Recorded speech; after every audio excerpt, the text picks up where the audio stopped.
আসসালামু আলাইকুম। এটিএন বাংলা সংবাদে সবাইকে স্বাগত জানাচ্ছি। আমি ভাবনা আহমেদ। শুরুতেই বিআরবি কেবল সংবাদ শিরোনাম। পয়লা বৈশাখ টাঙ্গাইলে কৃষক কার্ড উদ্বোধন করবেন প্রধানমন্ত্রী। ঈদের ছুটিতেও সচিবালয়ে তারেক রহমান। নারী ও শিশু নির্যাতন মামলা দ্রুত নিষ্পত্তির নির্দেশ। দুস্থ অসহায় পরিচ্ছন্নতা কর্মী এবং ইমাম মুয়াজ্জিনদের হাতে প্রধানমন্ত্রীর ঈদ উপহার। ৫,০০০ টাকার চেক তুলে দিলেন দুই সিটি কর্প প্রশাসক। সংখ্যালঘুরাও পেলেন ঈদ উপহার। ঈদের লম্বা ছুটিতে ট্রেন, বাস, লঞ্চে বাড়ি ফিরছেন মানুষ। বাড়তি ভাড়া আদায়ের অভিযোগ। স্বস্তির যাত্রা নিশ্চিতে সার্বক্ষণিক নজরদারির কথা জানালেন আইজিপি।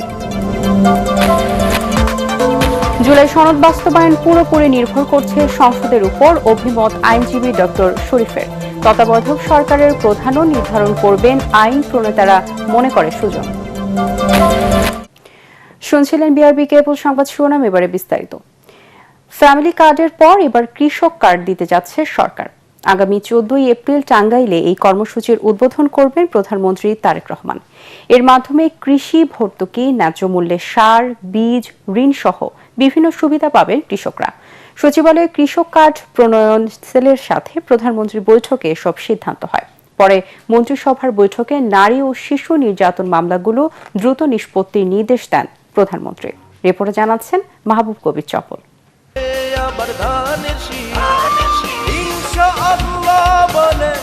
বাংলাদেশের নির্বাচনী ইশতেহারগুলো অনেকটা মরীচিকার মতো, দেখা যায় কিন্তু ধরা যায় না।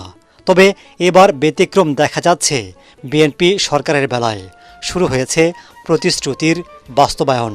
এ যেমন ভোটের আগে কৃষক কার্ড দেওয়ার অঙ্গীকার করেছিলেন তারেক রহমান। প্রায় 1.5 কোটি ভাই বোনেরা আছেন, কৃষক কৃষানি ভাই বোনেরা আছেন যারা সরাসরি কৃষি কাজের সাথে জড়িত। আপনাদেরকে এরকম একটা কার্ড দেব। সরকার গঠনের পর তা বাস্তবায়নের উদ্যোগ নেওয়া হয়েছে।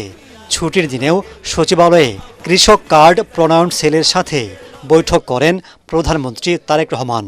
সিদ্ধান্ত হয় আগামী 14 এপ্রিল পহেলা বৈশাখে টাঙ্গাইলে কৃষক কার্ডের উদ্বোধন করবেন সরকার প্রধান।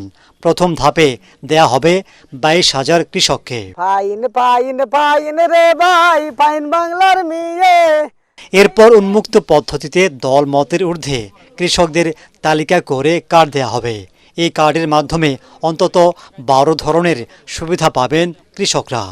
এই কার্ডের মাধ্যমে ন্যায্য মূল্যে সার, বীজ, কীটনাশক, সরকারি ভর্তুকি ও প্রণোদনা এবং স্বল্প মূল্যে কৃষি যন্ত্রপাতি ক্রয় সুবিধা পাওয়া যাবে। স্বল্প ব্যয়ে সেচ সুবিধা, সহজ শর্তে কৃষি ঋণ, কৃষি বীমা সুবিধা, ন্যায্য মূল্যে কৃষি পণ্য বিক্রয়ের সুবিধা ও কৃষি বিষয়ক প্রশিক্ষণ পাওয়া যাবে। মৎস্য চাষী ও প্রাণী সম্পদ খামারিরাও কৃষক কার্ডের সুবিধা পাবেন। এর পাশাপাশি কৃষি খাতের ক্ষুদ্র ব্যবসায়ীরাও এই সহায়তা পাবেন। এদিন মন্ত্রিসভার বৈঠকেও অংশ নেন প্রধানমন্ত্রী তারেক রহমান। অন্তর্বর্তী সরকারের সময় বাজেটের আইনি ভিত্তি দেওয়ার সিদ্ধান্ত হয়। এছাড়াও সারা দেশে নারী ও শিশু নির্যাতন মামলাগুলো দ্রুত শেষ করবার নির্দেশ দেন প্রধানমন্ত্রী। ক্যাবিনেট সুমোটো একটা ডিসিশন নিয়েছে যে যেগুলো ধর্ষণ মামলা হচ্ছে দেশে বা হয়ে এসছে এর আগে, এগুলোর জন্য একটা স্পেশাল ড্রাইভ নেওয়া, সবগুলো মিনিস্ট্রি মিলে, এগুলো রিলেটেড যারা আছেন সবাই মিলে, এবং যে এখানে যদ্দূর যাওয়া দরকার সমস্ত দূর যাবে, কিন্তু এইগুলো সমাজের থেকে বন্ধ করার জন্য এবং এই জিনিসগুলোকে খুব দ্রুত অ্যাকশন নেওয়ার জন্য ব্যবস্থা করা হচ্ছে।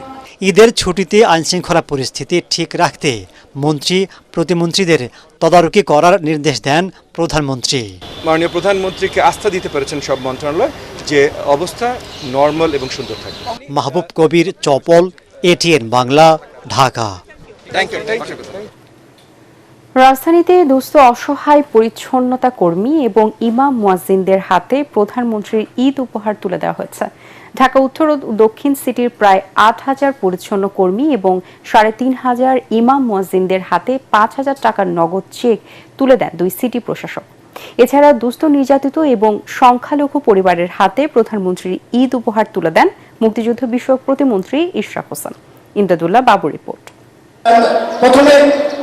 প্রান্তিক জনগোষ্ঠীর সাথে ঈদের আনন্দ ভাগাভাগি করে নিতে এবার প্রধানমন্ত্রীর পক্ষ থেকে ঈদ উপহার বিতরণ করা হচ্ছে। মঙ্গলবার ঢাকা দক্ষিণ সিটিতে ৪,৯৫০ জন পরিচ্ছন্ন কর্মীর হাতে প্রায় ২.৫ কোটি টাকা তুলে দেন প্রশাসক আব্দুস সালাম।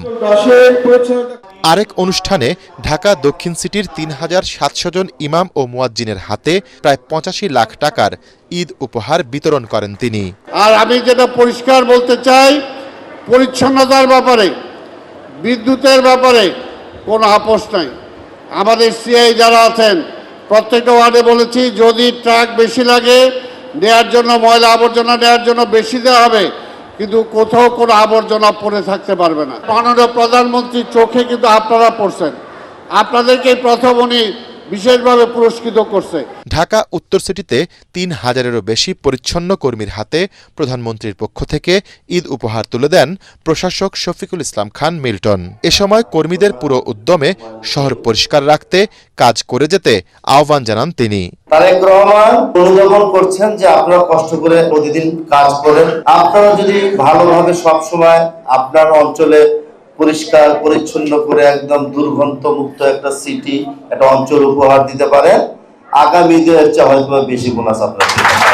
এছাড়া রাজধানীর সূত্রাপুরে প্রধানমন্ত্রীর পক্ষ থেকে গুমের শিকার পরিবার, সংখ্যালঘু ও দুস্থ অসহায়দের মাঝে ঈদ উপহার তুলে দেন মুক্তিযুদ্ধ বিষয়ক প্রতিমন্ত্রী ইশরাক হোসেন। প্রান্তিক পর্যায়ে যে সকল জনগোষ্ঠী রয়েছেন তাদের কথা আমরা ভুলে যাই নাই।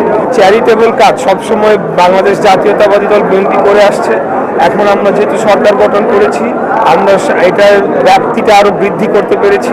মোট ১২টি সিটি কর্পোরেশনের পরিচ্ছন্ন কর্মী ও প্রান্তিক মানুষকে সমাজ কল্যাণ অধিদপ্তর এবং প্রধানমন্ত্রীর ত্রাণ তহবিল থেকে এসব অর্থ বিতরণ করা হচ্ছে বলে জানিয়েছেন আয়োজকরা। ইমদাদুল্লাহ বাবু, ATN বাংলা, ঢাকা। দর্শক, ঈদের কেনাকাটায় মেতেছে রাজধানীবাসী। বিভিন্ন মার্কেট ঘুরে সেসব ক্রেতাদের খোঁজ খবর রাখছেন সহকর্মী সাজ্জাদ জাহান। তিনি এই মুহূর্তে আছেন মিরপুর ১০ নম্বরে, সরাসরি যুক্ত হচ্ছি তার সাথে। সাজ্জাদ, লোকজনদের কেনাকাটা কেমন দেখছেন? যে ভাবনা আপনি যেমনটি বলছিলেন, ঈদ প্রায় একেবারে সন্নিকটে, তাই শেষ মুহূর্তে মানুষ কেনাকাটায় ব্যস্ত সময় পার করছেন। আমরা এই মুহূর্তে রয়েছি রাজধানীর মিরপুর 10-এ। এখানে আমরা বিভিন্ন বিপণী বিতানে ঘুরে দেখেছি, সেই সাথে আমরা ফুটপাতেও যে অসংখ্য দোকানপাট বসেছে সেই সব দোকানপাটে যারা বিশেষ করে নিম্নবিত্ত মানুষ কেনাকাটা করছেন সেই সব খোঁজ খবরও নিয়েছি।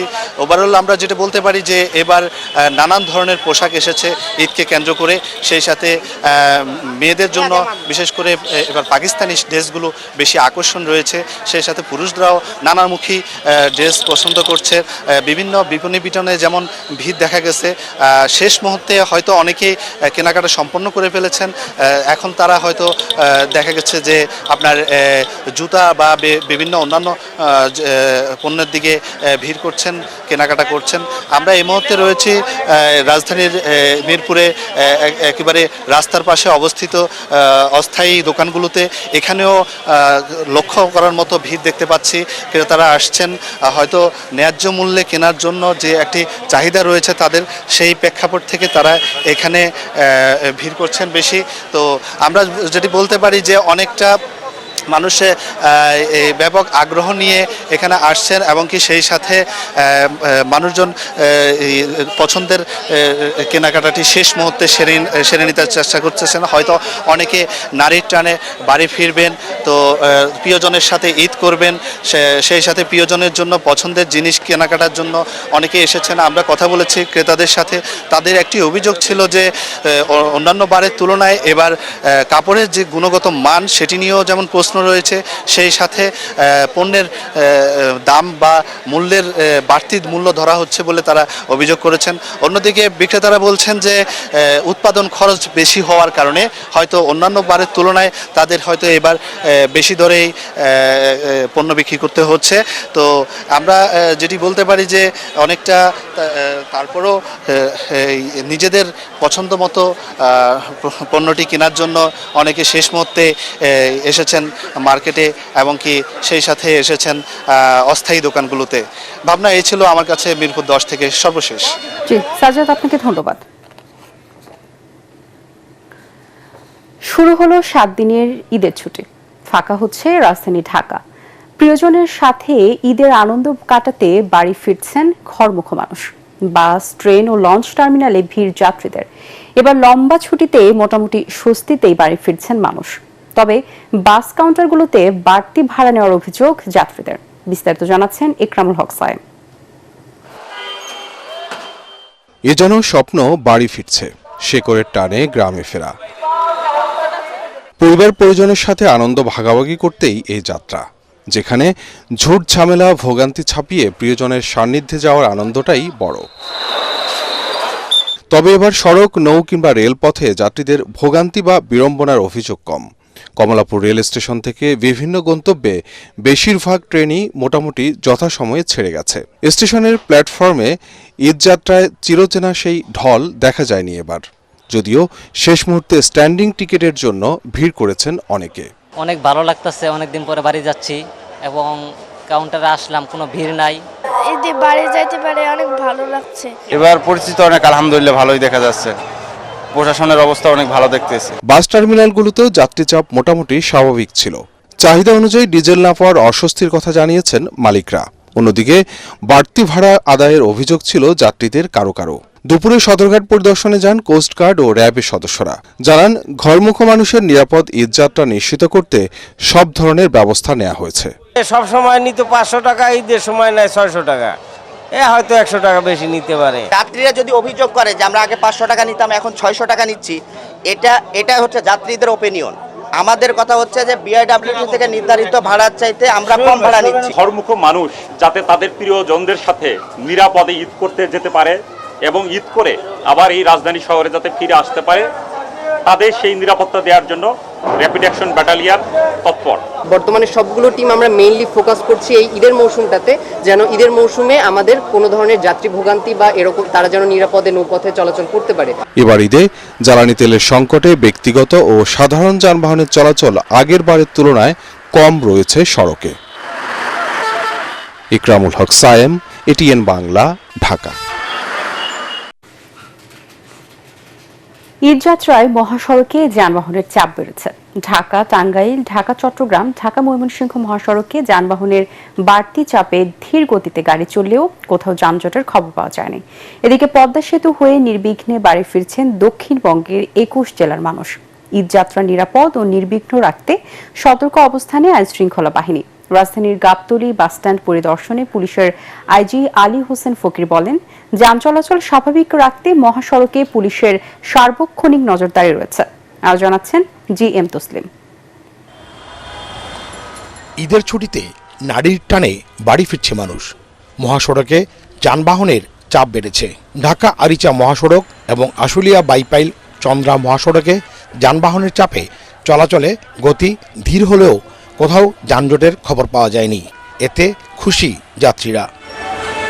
যানবাহনের চাপ রয়েছে সাভার, গাজীপুর, ঢাকা, টাঙ্গাইল মহাসড়কেও। টাঙ্গাইলের এলেঙ্গা পয়েন্টে সড়ক নির্মাণ কাজ চলমান থাকায় যানবাহনের জটলা বেঁধে জ্যামের সৃষ্টি হচ্ছে। চালকরা বলছেন, গুরুত্বপূর্ণ পয়েন্টগুলোতে পুলিশের নজরদারি প্রয়োজন। রাস্তাও ক্লিয়ারই আছে, কিছু ক্ষেত্রে একাটুক জাম আছে, কিন্তু রাস্তা ক্লিয়ার। রাস্তাঘাটে পুলিশ প্রোটেকশন ভালো তুলনামূলকভাবে, এই জন্য এবার আশা করা যাচ্ছে রাস্তাঘাটে যানজট হবে। এলাকা ছাড়া সারা রাস্তায় ক্লিয়ার আছে। ঈদযাত্রায় চলাচল স্বাভাবিক রাখতে মহাসড়কে সার্বক্ষণিক নজরদারি রয়েছে বলে জানালেন আইজিপি। না, আমি এবার সারা বাংলাদেশে সকল ইউনিটকে বলে দিয়েছি, শুধু ট্রাফিক নয়, এই ঈদযাত্রা সুষ্ঠু সুন্দর করার জন্য সকল ইউনিটের অফিসাররা এবং ফোর্স এখানে ডিপ্লয় থাকবে, সব সারা বাংলাদেশ সব জায়গাতেই। ঢাকা মাওয়া এক্সপ্রেসওয়ে দিয়ে পদ্মা সেতু পারাপার হয়ে দক্ষিণবঙ্গের 21 জেলায় মানুষ নির্বিঘ্নে বাড়ি ফিরছেন। আশা করা যায় অনেক আগে থেকে তো জ্যাম অনেক কম পাওয়া যায়। অনেক আগে 5 ঘন্টা 6 ঘন্টা জ্যাম থাকে, এখন তো 2 ঘন্টা 3 ঘন্টা এরকম জ্যাম কাটাতে হয়। জনপ্রতিনিধি যারা আছেন তাদেরকে এটা আগে থেকে একটা প্ল্যান করে যদি ব্যবস্থা নেওয়া হয় তাহলে যানজটটা এতটা হয় না। এইদিকে ঢাকা চট্টগ্রাম মহাসড়কেও স্বাভাবিক সময়ের চেয়ে কয়েক গুণ বেশি গাড়ির চাপ বাড়লেও এখন পর্যন্ত যানজটের খবর মেলেনি। GM Taslim, ATN Bangla, Dhaka. দর্শক, ঢাকার দুই প্রান্তে আছেন আমাদের দুজন সহকর্মী। গাবতলীতে আছেন সহকর্মী তৌহিদ নিশান এবং সদরঘাটে আছেন মনির হোসেন তপু। আমরা শুরুতেই যুক্ত হচ্ছি সহকর্মী তৌহিদ নিশানের সাথে। ভাবনা এই মুহূর্তে আমি আছি রাজধানীর গাবতলীতে পরিবার পরিজনের সাথে ঈদের আনন্দ ভাগাভাগি করে নেওয়ার জন্য রাজধানী ছাড়ছে যাত্রীরা, রাজধানী ছাড়ছে ঢাকাবাসীরা। আপনি জানেন যে গতকাল সরকারি অফিসগুলোর শেষ কর্মদিবস ছিল এবং তারপর থেকে আজকে সকাল থেকেই ঢাকার যত গণপরিবহন আছে, বাস, লঞ্চ এবং ট্রেন, সবগুলোতে আমরা যাত্রীর বেশ চাপ দেখতে পাচ্ছি। এবং আজকে এই মুহূর্তে আমি আছি রাজধানীর গাবতলীতে, গাবতলী বাস টার্মিনালে। সেখানে ইফতারের পরপরই একদম ইফতারের পর থেকেই উত্তরবঙ্গগামী এবং পাশাপাশি যতগুলো বাস ছেড়ে যাচ্ছে ঢাকা থেকে, সবগুলোতেই মোটামুটি যাত্রী দিয়ে পরিপূর্ণ হয়ে বাসগুলো ছেড়ে যাচ্ছে এবং আমরা এখানেও প্রচুর ভিড় দেখতে পাচ্ছি। যারা বাসে ঢাকা ছাড়তে এসেছেন, বিভিন্ন প্রান্তে ঢাকা ছেড়ে তারা পরিবার পরিজনের সাথে ঈদ করতে যাবেন, তাদের আমরা দেখতে পাচ্ছি ইফতারের পর থেকেই এসে জড়ো হয়েছেন গাবতলী বাস টার্মিনালে। এখানে আমরা যাত্রীদের সাথে কথা বলে যা জানতে পেরেছি, ঈদ উপলক্ষে বরাবরের মতোই কিছু বাস সার্ভিস তাদের কাছ থেকে টিকিটের বেশি টাকা আদায় করছে বলে আমরা এরকম অভিযোগ পেয়েছি। তো এই ছিল গাবতলী বাস টার্মিনাল থেকে আমার কাছে সবশেষ পরিস্থিতি। এই মুহূর্তে সদরঘাটে আছে মনির হোসেন তপু, আমাদের সহকর্মী মনির হোসেন তপু, আমরা চলে যাব তার কাছে। ধন্যবাদ। আমি এখন আছি সদরঘাট লঞ্চ টার্মিনালে। আপনাকে জানিয়ে রাখি, পুরনো রূপে ফিরেছে এই সদরঘাট লঞ্চ টার্মিনালটি। এখন যে দেখতে পাচ্ছেন যে যাত্রীদের যে বাড়তি যে চাপ রয়েছে, সেই বাড়তি চাপকে স্বাগত জানাতে এই সদরঘাটে অপেক্ষায় রয়েছে লঞ্চগুলো।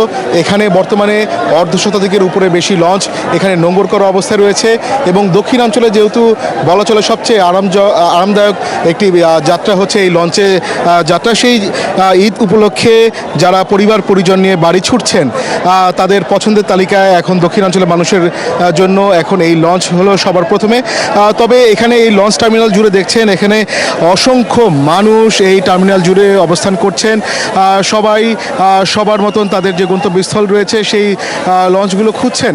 এবং তবে আপনাকে জানিয়ে রাখি, এখানে যে লঞ্চগুলো রয়েছে সেই লঞ্চের অধিকাংশ লঞ্চের যে সিঙ্গেল, ডাবল কিংবা ভিআইপি যে কেবিনগুলো রয়েছে, সেই কেবিনগুলো কিন্তু এরই মধ্যে পরিপূর্ণ হয়ে গিয়েছে এবং কোনো কেবিনই বলা চলে এখন খালি নেই। তবে এখানে লঞ্চের যে প্রথম এবং দ্বিতীয় তলায় যে ডেকের যে ব্যবস্থা রয়েছে, সেই ডেকে যাত্রীরা অবস্থান করতে পারছেন এবং সেখানে উঠাচ্ছেন। তবে আমরা যেটা দেখছি যে ইফতারের পর এখানে যে একটি যাত্রীদের একটি বাড়তি চাপ এই সদরঘাট এলাকা জুড়ে দেখা যাচ্ছে এবং এই আশপাশে যে সড়ক যেগুলো রয়েছে, সেই সড়কেও আমরা দেখেছি যে যানবাহনের দীর্ঘ জটলা তৈরি হয়েছে এবং গুলিস্তান থেকে এই সদরঘাট পর্যন্ত এখানে বাড়তি চাপ দেখা যাচ্ছে।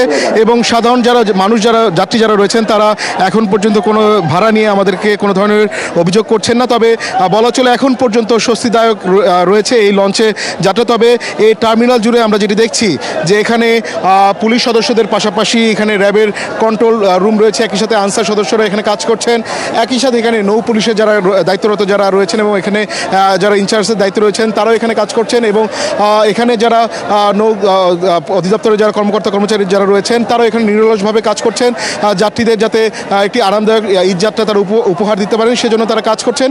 তবে এখানে বলা চলে যে কোনো ধরনের যদি অভিযোগ যাত্রীরা করেন, তবে সেক্ষেত্রে আমরা দেখেছি এখানে যে কন্ট্রোল রুমগুলো রয়েছে, বিভিন্ন আইনশৃঙ্খলা বাহিনীর সদস্যদের যে কন্ট্রোল রুম, সেই কন্ট্রোল রুমে তারা তাৎক্ষণিক সেখানে জানাতে পারছেন এবং সেখান থেকে সব ধরনের সহযোগিতার আশ্বাস দেওয়া হচ্ছে। জি ভাবনা, এই ছিল আমার কাছে সদরঘাট লঞ্চ টার্মিনাল থেকে সবশেষ।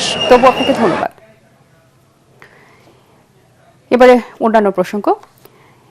ঈদ সামনে রেখে চট্টগ্রাম ছাড়তে শুরু করেছে মানুষ, তবে বাড়তি ভাড়া আদায়ের অভিযোগ যাত্রীদের। চট্টগ্রামের অলংকার, দামপাড়া ও কদমতলী বাস কাউন্টারগুলোতে দেখা গেছে উপচে পড়া ভিড়। যাত্রীরা বলছেন নির্ধারিত ভাড়ার চেয়ে অতিরিক্ত টাকা নেওয়া হচ্ছে। তাদের অভিযোগ, টিকিটের গায়ে উল্লিখিত মূল্যের চেয়েও বেশি টাকা আদায় করছে কর্তৃপক্ষ।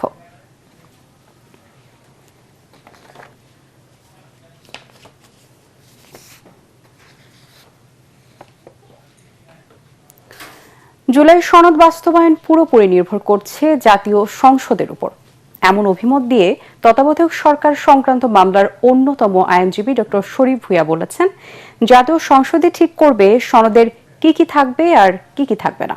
অন্যদিকে সুজনের প্রধান নির্বাহী বদিউল আলম মজুমদার বলেছেন, নির্দলীয় তত্ত্বাবধায়ক সরকারের প্রধান কে হবেন তাও নির্ধারণ করবে সংসদ। রাজধানীর চেম্বার ভবনে আয়োজিত সংবাদ সম্মেলনে এসব কথা বলেন তারা।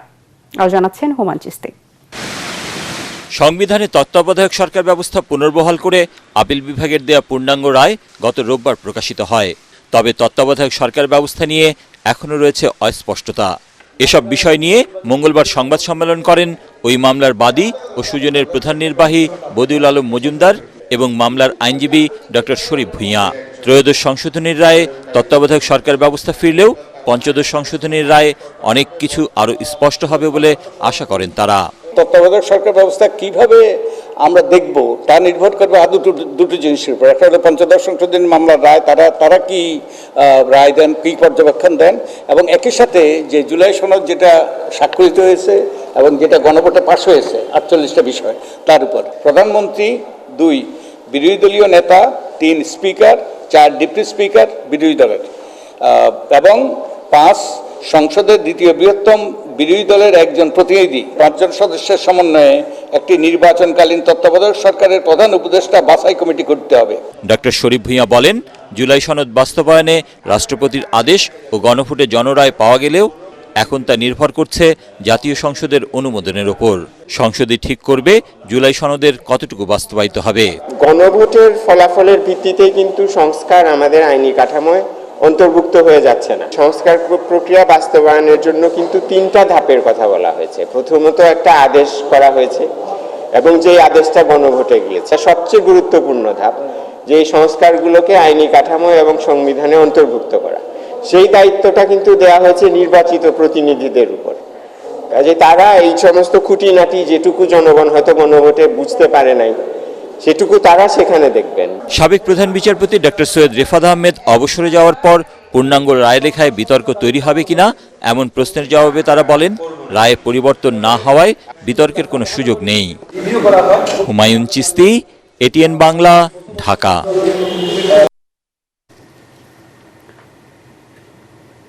চীন তিস্তা প্রকল্প বাস্তবায়ন করলে এতে জামাতে ইসলামী সমর্থন জানাবে বলে জানালেন বিরোধী দলীয় নেতা ডক্টর শফিকুর রহমান। তিনি বলেন, বেইজিং বাংলাদেশ উন্নয়নের অন্যতম অংশীদার। দেশটি কখনোই বাংলাদেশের অভ্যন্তরীণ বিষয়ে হস্তক্ষেপ করেনি। রাজধানী মিরপুরে নিজ আসনে অসহায়দের মাঝে ঈদ ফুড প্যাকেজ বিতরণ এসব কথা বলেন জামায়াতের আমির। ডক্টর শফিকুর আরও বলেন, অথচ কোনো কোনো দেশকে সবকিছু দিয়েও তারা বাংলাদেশের অভ্যন্তরীণ বিষয়ে নাক গলিয়েছে। এমন আধিপত্য জনগণ আর কখনোই মেনে নেবে না বলে মনে করেন তিনি।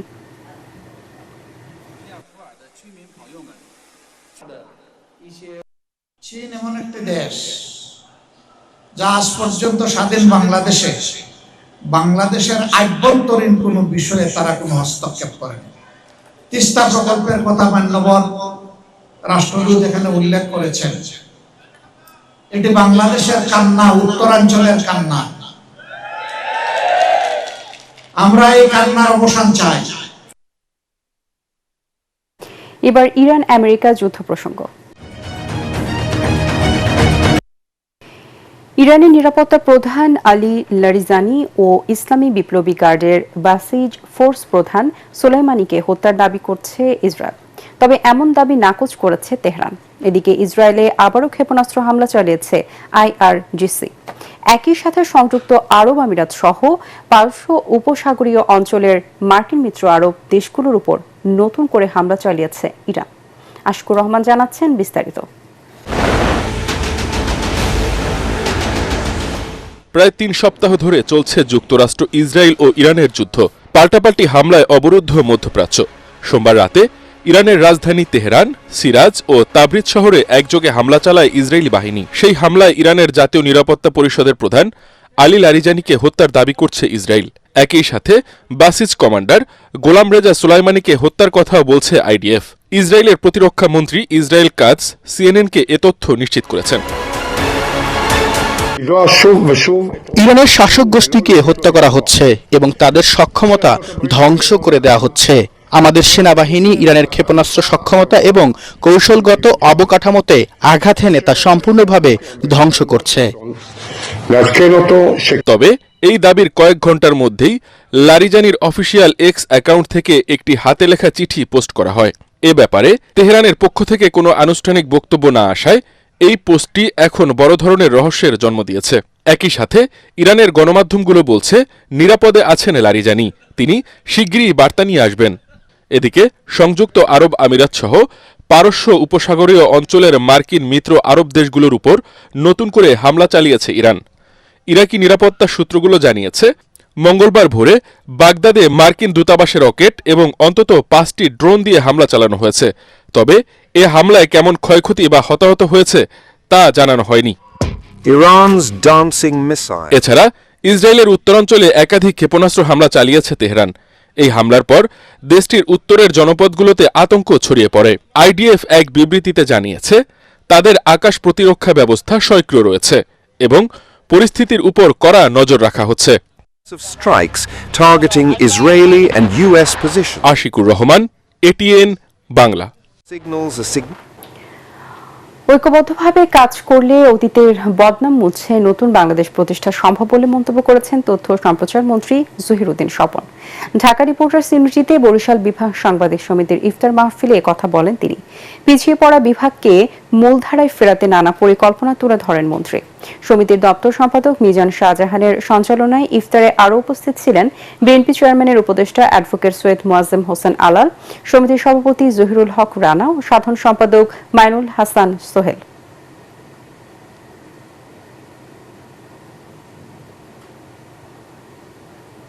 এবারে অর্থ সংবাদ।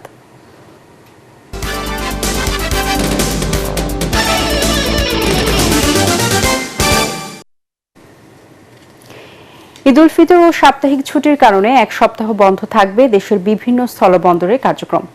এর মধ্যে আজ থেকে 23শে মার্চ পর্যন্ত দেশের সর্ববৃহৎ স্থলবন্দর বেনাপোল দিয়ে আমদানি রপ্তানি সহ বন্দর ও কাস্টমসের অধিকাংশ কার্যক্রম বন্ধ থাকলেও সীমিত আকারে কিছু কাজ চলবে।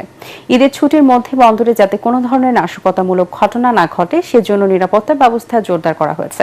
এদিকে ব্রাহ্মণবাড়িয়ার আখাউড়া স্থলবন্দরেও সব ধরনের বাণিজ্যিক কার্যক্রম বন্ধ থাকবে। এছাড়া স্বাধীনতা দিবস উপলক্ষে 26শে মার্চ আরও একদিনের ছুটি ঘোষণা করা হয়েছে। তবে আমদানি রপ্তানি বন্ধ থাকলেও এই সময় দুই দেশের যাত্রী পারাপার সম্পূর্ণ স্বাভাবিক থাকবে। এবারে আন্তর্জাতিক সংবাদ।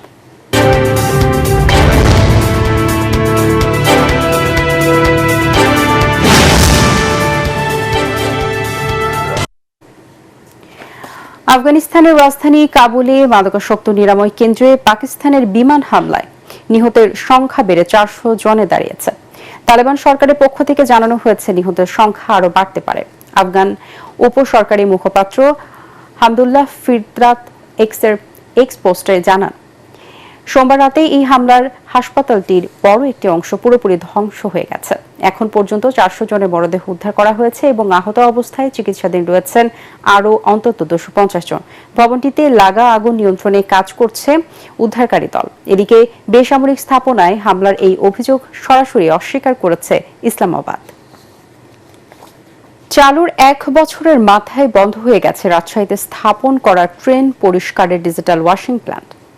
দীর্ঘ সময় ধরে অচল থাকায় নষ্ট হচ্ছে এর মূল্যবান যন্ত্রপাতি। বর্তমানে সনাতন পদ্ধতিতে কোচ পরিষ্কারে ঠিকাদার নিয়োগ দেওয়া হলেও চলছে শুভঙ্করের ফাঁকি।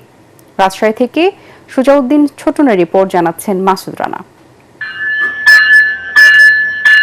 রেলের যাত্রী সেবার মান বাড়াতে 2021 সালে 18 কোটি টাকা ব্যয়ে রাজশাহীতে স্থাপন করা হয় ডিজিটাল ওয়াশিং প্ল্যান্ট, যেখানে মাত্র 10 থেকে 15 মিনিটে পরিষ্কার করা যেত রেলের 14টি বগি বা কোচ।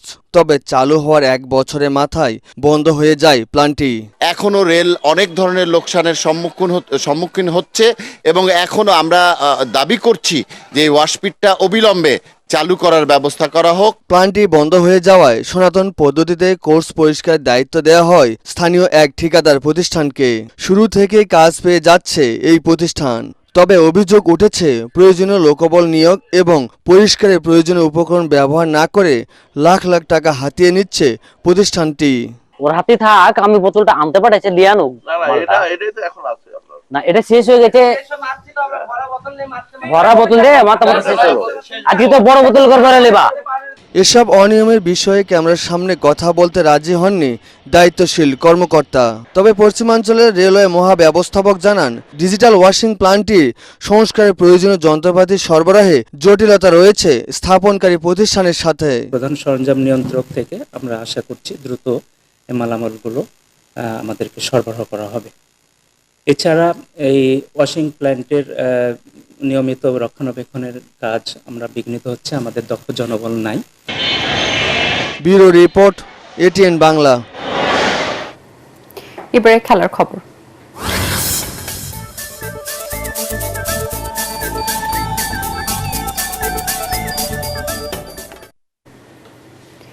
সুপারস্টার নেইমারকে ছাড়াই বিশ্বকাপ প্রস্তুতি ম্যাচের জন্য দল ঘোষণা করেছেন ব্রাজিলের কোচ কার্লো আনচেলোত্তি। ফ্রান্স ও ক্রোয়েশিয়ার বিপক্ষে আসলে দুই প্রীতি ম্যাচের দলে জায়গা হয়নি নেইমারের। তবে প্রস্তুতি ম্যাচের দলে জায়গা না পেলেও নেইমারের বিশ্বকাপ দলে থাকার সম্ভাবনা একেবারে উড়িয়ে দেননি আনচেলোত্তি। সেজন্য নেইমারকে পুরো ফিট হয়ে দলে ফিরতে হবে বলে জানান কোচ। নেইমার জায়গা না হলেও ব্রাজিল দলে ডাক পেয়েছেন 3 তরুণ এন্দ্রিক, ইগোর থিয়াগো এবং রায়ান ভিতর। 26 মার্চ রাতে বোস্টনে ফ্রান্সের বিপক্ষে প্রথম প্রীতি ম্যাচ খেলবে ব্রাজিল, আর 1 এপ্রিল ক্রোয়েশিয়ার বিপক্ষে দ্বিতীয় ম্যাচ খেলবে আয়ারল্যান্ড। শেষ করার আগে বিআরবি কেবল সংবাদ শিরোনামগুলো জানিয়ে দিব আরো একবার। পয়লা বৈশাখ টাঙ্গাইলে কৃষক কাজ উদ্বোধন করবেন প্রধানমন্ত্রী। ঈদের ছুটিতেও সচিবালয়ে তারেক রহমান। নারী ও শিশু নির্যাতন মামলা দ্রুত নিষ্পত্তির নির্দেশ। দুস্থ অসহায় পরিচ্ছন্নতা কর্মী এবং ইমাম মুয়াজ্জিনদের হাতে প্রধানমন্ত্রী ঈদ উপহার। 5,000 টাকার চেক তুলে দিলেন 2 সিটি প্রশাসক। সংখ্যালঘুরাও পেলেন ঈদ উপহার।